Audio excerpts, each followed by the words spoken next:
Welcome back to Football Fun Days and to the double game week 23 episode. Quickly recap of last game week. As you can see, I used the free hit. Obviously, did not go well. I even joked on Twitter. It was more of a free fall than a free hit to gain rank. Obviously, I think in hindsight, not even really a hindsight move. It was either Bruno versus Ronaldo for me. I chose to have faith in Ronaldo. The signs are always that he's going to miss a game, so I think it's pretty much on me there. A simple switch to Bruno over there and the free hit would really have been worth it because Kane did come in on that free hit and give me some points there. So not really too angry or bitter about it. It just was a call, got called, didn't work out the other way. So we do have another double. It's the reason it's a small double game week. We have Watford versus Burnley, which has been rescheduled to be played in the on 5th of February, but still part of this game week. So if you held on to Dennis in your side, I think now's a good time for you to make the most of it. Is there a case of getting two attackers from Watford? What about the Man City assets? Do you look at KDB? Do you look at Foden? City have some good fixtures too. So I'll try to answer all of those questions in this episode. I'll quickly show you my team as well, not in the best of shape again, which is what prompted me to create in the last time as well. I knew it's obviously going to pile onto this week, but did not want to make any more blind hits. I was hoping that the free hit would give me enough points to kind of balance off any offset in terms of hits that were coming up, but didn't really work out that way. So I probably have to take hits either way.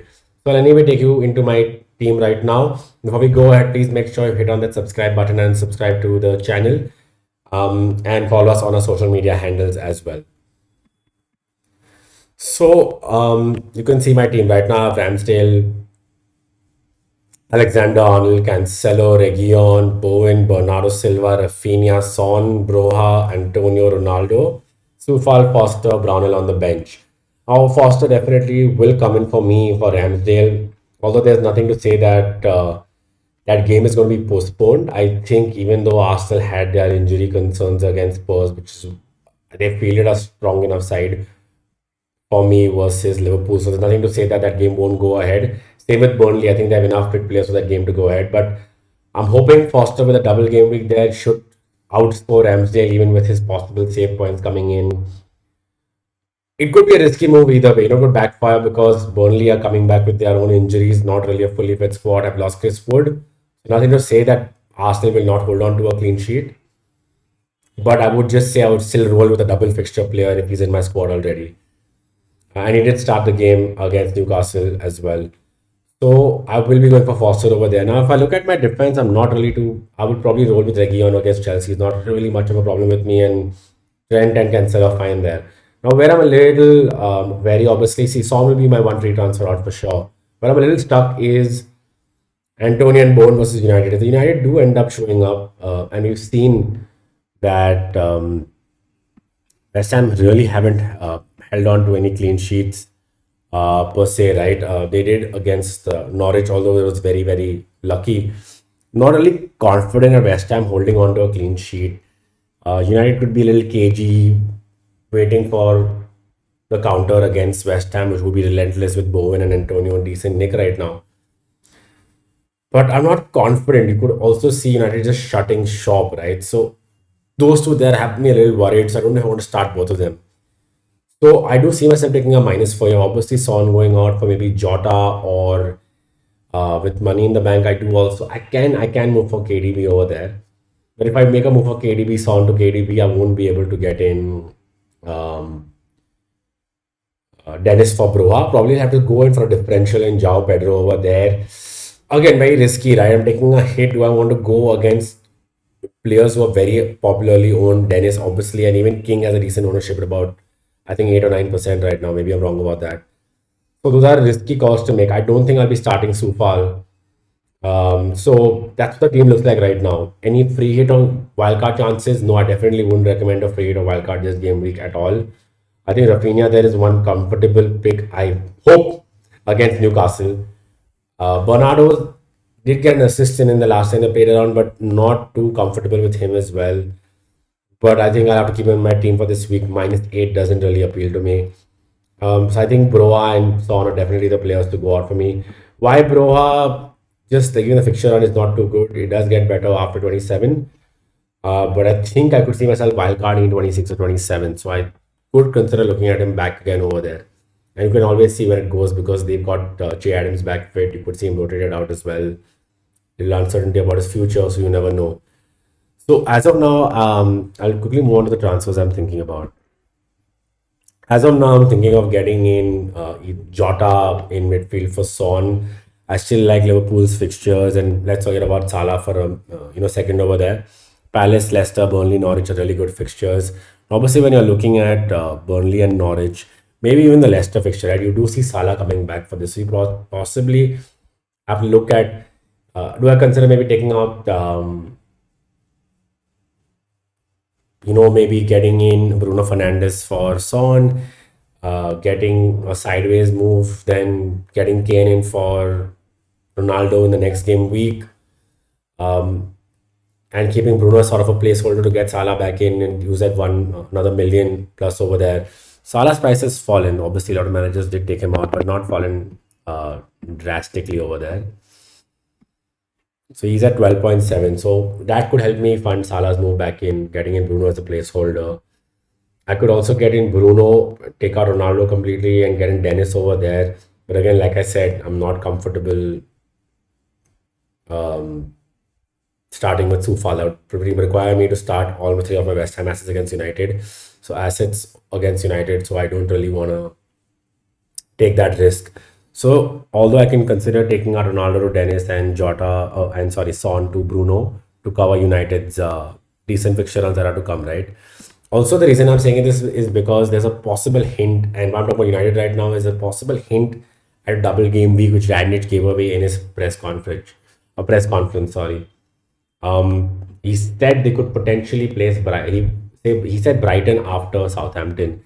And if you see the fixtures the way they're lined up, it's Leeds who was next, right? So is it possible that they could double at 25? Yes, there is. So United also have fixtures to be rescheduled over there. So Burnley, Southampton, Brighton, and Brighton would be at home. Not really bad fixtures to keep players around for. So it's not a really easy move. And it's Ronaldo, right? You always expect him to finally score. But he has looked in poor nick in the last two games that we've seen him out at. He's done the most of the scoring and got those crucial points and goals for United as well this season. So it's not an easy decision to make. So coming back to the moves that I would consider, and that's the conundrum with the double possible coming up. And there's obviously the talk about double of Leeds and Villa as well. I don't see that happening in 24 either. So I think for now you're safe. I'll talk more about Aston Villa and my differential pick as well, and then we look at the Aston Villa fixtures there. Coming back to just this game week, I definitely see myself either doubling up or tripling up on City and possibly looking at maybe Foden. Foden over there. That will leave me enough of money to obviously go in for Dennis over here or King, whoever I choose for. So that'll be a -4 hit there. I'd probably still end up having to start with Bowen and Antonio. Not much I see myself doing over there. I'm obviously not going to start Brownell even though he's playing two fixtures. So not an ideal game week with a hit as well. I'm not really too satisfied, but I'll probably roll with it. I don't want to take out Antonio. We're looking good again, and it's Watford and Leicester, Newcastle, Wolves. Very good fixture run. I think even with Tottenham and Liverpool coming in, I think it's a pretty decent till game week 33.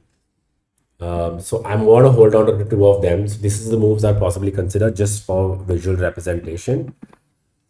I could either do Jota or Foden. So you have Jota in your 8.4. And I'll get in. I'm going to just put in Dennis right now to let you know how much money would be left in the bank for the coming weeks. So I'll have 2.7 left in the bank. Obviously not enough to fund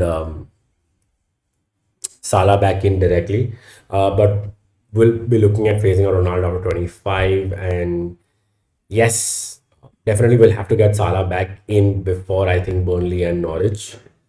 So it's going to be a crucial 2 game weeks coming up now and the one after this to see how I fund that move. The way I see this playing out is, look, Watford still have decent fixture runs. I'm hoping I can keep in these players as well.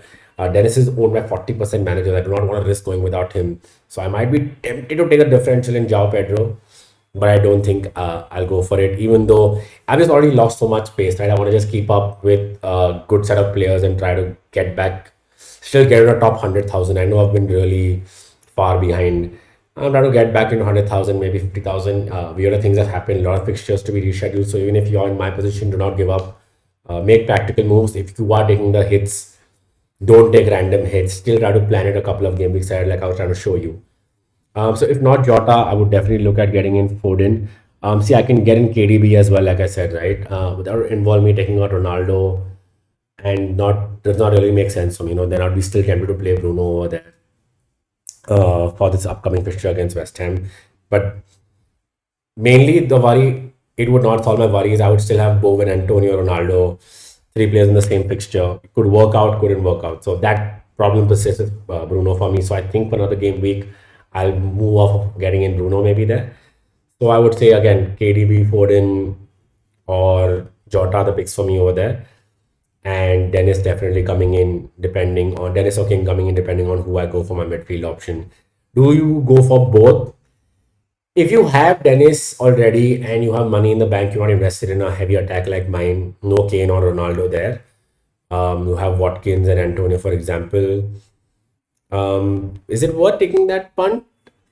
This is when I'll come to the Aston Villa bit, right? I don't know if it really makes sense taking that minus for getting them back in, even though King could is on penalties most likely. It's just because now I'll talk about Aston Villa and I'll get into differentials as well over there. Aston Villa have a good set of fixtures coming up. Just for the sake of fixtures, they have Everton, Leeds, Newcastle. Yes, Everton have fit players now, so it won't be a very easy game.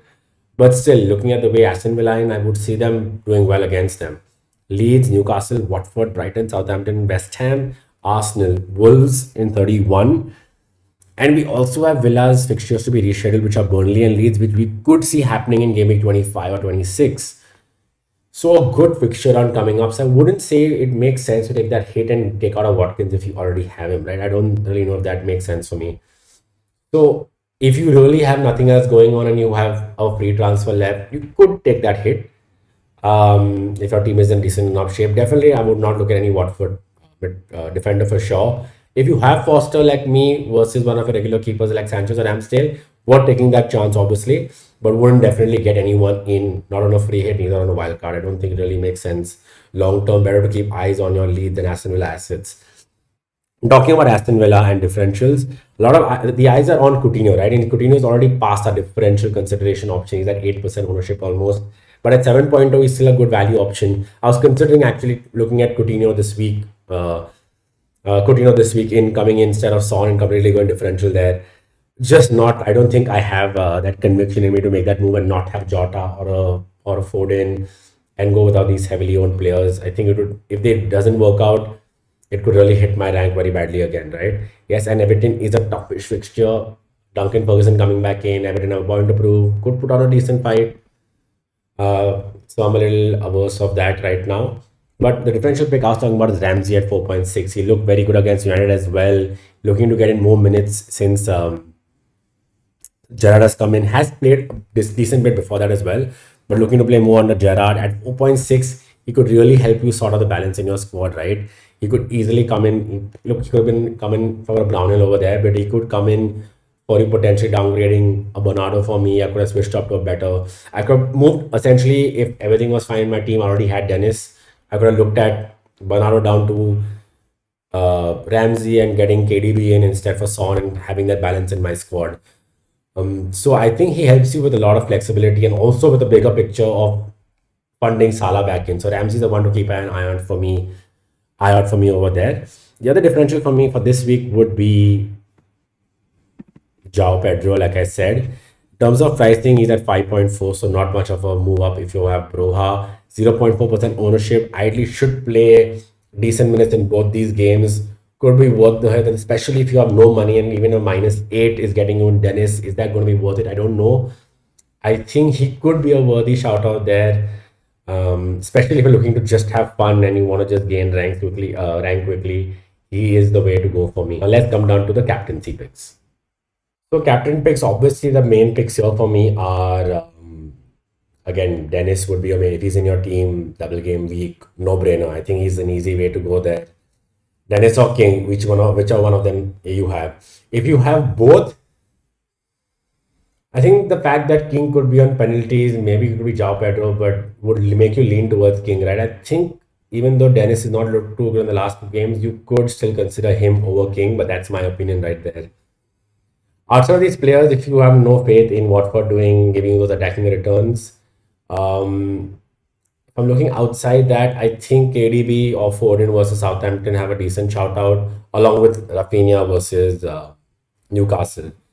So I think in terms of captaincy, that's pretty straightforward. What about Jota versus Palace? I think Jota versus Palace, if I had to think about, I would still possibly consider Rafinha versus Newcastle. I think he looked really good in the last game. They could have had a little bit more on their own, and he's obviously instrumental to that. So I would definitely look at Rafinha there. But yeah, obviously you would look at your double game week players first. So I would say again, Dennis, maybe KDB or Foden, whichever one you have versus this thing, and then Rafinha. That would be my order of picks. So that's it for this episode. Thank you so much for tuning in as always. Very happy with the viewership last episode. Hopefully, I keep helping you and you can hit me up on social media as well. A lot of things to consider with the double game weeks to be lined up coming up. So I would try to hold on to those chips, like I said earlier, the wild card at least. Don't be tempted to hit it, even though you think you have to take one hit too many. A lot of managers are taking hits, so it's not going to affect your rank too badly.